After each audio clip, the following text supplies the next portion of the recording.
উস্তাদি মাৰি লাভ নাই। মই আগতে কৈ আছোঁ, মই ৰুদ্ৰ অসম। আজি গেঞ্জি দি আছোঁ, মানে কি উপায় নাই, গৰম দে, সেইকাৰণে আপোনালোকে গেঞ্জি পিন্ধি পেলাই ভিডিঅ' বনাইছে বুলি নক'ব হা, উপায় নাই। যি হওক, কথাটো হৈছে কি, উলংঘটো নাই, হয় নহয়? যি নহওক কিয়, আপোনালোকক কৈছোঁ ন, একচুৱেলি তোমাৰ নামটো কি আছিলে?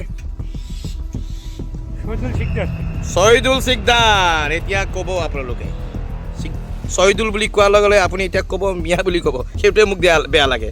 এতিয়া শহীদুল শিকদাৰ আহিছে, কিহৰ কাৰণে সেই শিকদাৰজন ইয়াত উপস্থিত হৈছে? মই বিচাৰোঁ এই শিকদাৰৰ ঠাইত শইকীয়া, হাজৰিকা, বৰুৱা, আমি যিমান আছোঁ মানে সকলোখিনি শিকদাৰৰ ঠাইতো থাকক বুলি মই বিচাৰোঁ।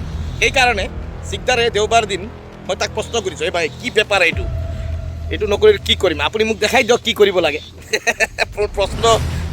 মোৰ প্ৰশ্নৰ তেওঁৰ উত্তৰ দিয়া মই হতভম্ব হৈ পৰিছোঁ। এতিয়া চব শিকদাৰে কি কৰিছে। এই শিকদাৰ ভাই কি বেপাৰ ৰে এইবিলাক, সঁচা কথা কৈছোঁ। হাৰ্পিকো লৈ আহিছে, হে বাপৰে, মানে ক'লৈ গ'লে এটা বৃহৎ বেপাৰ, মানে গম পাইছে। মানে আমিতো উস্তাদি মাৰি এতিয়া নিজকে আৰু কি কওঁ, আৰু নিজকে অসমীয়া কৈয়ে থাকোঁ, কাৰোবাক মিয়া কওঁ, কাৰোবাক কিবা কওঁ। কিন্তু মানুহে যে কৰ্মমুখী হোৱাৰ পথ বিভিন্ন প্ৰকাৰৰ থাকে মানুহৰ জীৱনত, আৰু এই শিকদাৰৰ আলিৰ আকবৰৰ ঠাইতো আমি সকলো মিলি, মানে সকলো জাতি জনজাতিয়েও আমাৰ নৱপ্ৰজন্মই এনেধৰণৰ কৰ্মৰ প্ৰতিও মনোনিৱেশ এইবিলাক কৰিব পাৰি দেখোন। কিমান দিনৰ পৰা কৰি আছা শিকদাৰ ভাই? 2 বছৰৰ পৰা কৰি আছে। ভাই ডাঙৰ বেপাৰ ৰে। কি আছে তোমাৰ ইয়াত? লাইজল আছে, কইলিং আছে, হাৰ্পিক আছে, চিত্ৰনলা, ফিনাইল, বগা ফিনাইল। আচ্ছা, বগা ৰঙা চব ফিনাইল আছে। আচ্ছা, গৰম দিন, সেইকাৰণে গৰম দিনত যিখিনি বস্তু প্ৰয়োজন আছে সেইবিলাক। আচ্ছা ৰে ভাই, শিকদাৰ ভাই 2 বছৰৰ পৰা শিকদাৰে মানে এই বেপাৰৰ লগত জড়িত। এই ক'ৰ পৰা আনা তোমালোকে? তেজপুৰৰ পৰা ন? তাত মানে কোম্পানীৰ পৰা ডাইৰেক্ট লৈ আহা? আচ্ছা, গতিকে মানে তেজপুৰতে আছে, ধুলাবাৰীত এই চব ফেক্টৰী তাতে আছে। তাত মানে ষ্টক হয়, তাৰ পৰা মানে ধুলাবাৰীত আছে, তাৰ পৰা মানে তোমালোকে বেপাৰটো কৰা।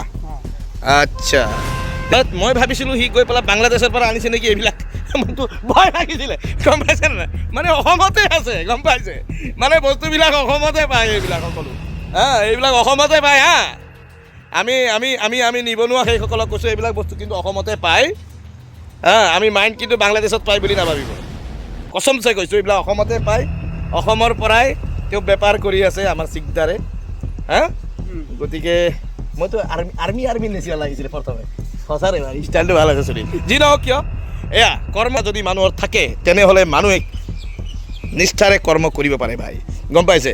এতিয়া মোকতো বিভিন্নজনে ঐ নাপিত বুলি দম দিলে, এতিয়া কি কৰিম, উপায়তো নাই। কওক ভাই, মোৰ কৰ্মত যদি কোনোবাই নাপিতে কয়, মই নাপিতে হৈ গৈছোঁ। এতিয়া চুৰ বদমাছ কিবা কিবি কৰিলেতো হাঁহিলেহেঁতেন, ই কেনেকুৱা কৰিছে বুলি। এতিয়া কৰি পেলাই খাইছোঁ, এতিয়া তাতো যদি কোনোবাই ক'ব পাৰে খাতিৰ নকৰবা, বুঢ়া আঙুলি দেখাই দিছোঁ এইবিলাক কোৱাসকলক, গম পাইছে। সেইকাৰণে আমাৰ অসমীয়া জাতিটো কি হৈছে জানেনে? আমাৰ অসমীয়া জাতি, আমাৰ জাতিয়ে এইটো কৰিব নালাগে, সেইটো কৰিব নালাগে, চুলি কাটিব নালাগে, আমি মুচি কাম কৰিব নালাগে, আমি খৰি হৈ যাম মানে। এইবিলাক মনোভাৱ আজিকালি ডিলিট কৰি দিয়ে। কৰ্ম জীৱনক আমি ইয়াতেই, পথাৰ বজাৰ আমাৰ ইয়াতে কৰিব লাগিব। আমি সকলো অসমীয়াই, আমাৰ মাতৃভূমি হয়, বুকু পিটি পেলাই কৈছোঁ, আমাৰ অসমীয়া, আমাৰ মাতৃভূমি, এইটো আমাৰ স্থান হয়। আমাৰ স্থানত আমি কৰ্ম কৰি লাজ আছে নেকি চিন্তা? তোমাৰ জন্ম কি বাংলাদেশত নেকি? ক'ত? অসমত। কোন ঠাইত? বৰপেটা টাউনত জন্ম। গতিকে বেপাৰ কৰি আছে, কৰ্ম কৰি আছে, চোৱা। গতিকে কৰ্মত কোনো লাজ ভয় কিবা কৰিব নালাগে।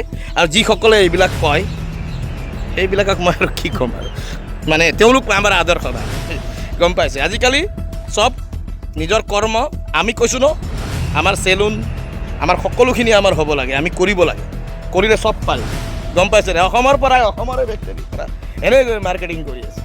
থেংক ইউ ছ' মাছ ৰে ভাই, শিকদাৰ ভাই, একদম চেলুন জনাই। আৰু ইমান ঘৰৰ মাজত আগৰ পৰা ড্ৰেছ নেকি কোম্পানীৰ? আছে আগৰ পৰাই। এই গাত ৰ'দ নলগা আৰু বৰষুণ পৰা মানে তোমাকে দেখিছোঁ। থেংক ইউ ছ' মাছ। বিশেষ ভিডিঅ' আপোনালোকে এতিয়া বিভিন্ন মতানৈক্য, বিভিন্ন কমেণ্ট আপোনালোকে কৰিব, এইটো আপোনালোকৰ দায়িত্ব, আৰু কৰিবই আপোনালোকে, জানো। আৰু কাৰণ মোকতো মিয়াৰ দালাল বুলি কয়। আচ্ছা, উপায় নাই, মোক যদি আপোনালোকে মিয়াৰ দালাল ভিডিঅ' কৰি যদি কাৰোবাক কিবা মিয়াৰ দালাল, আমাৰ অসমীয়াক যদি জাগ্ৰত কৰিবলৈ যদি নোৱাৰোঁ, কিহৰ অসমীয়া? এই শুই থকা অসমীয়া, উঠা, জাগা, নিজৰ মাতৃভূমিত আই কোলাত স্বাভিমানেৰে নিজৰ কাম কৰোঁ থেংক ইউ ছ' মাছ জয় আই অসম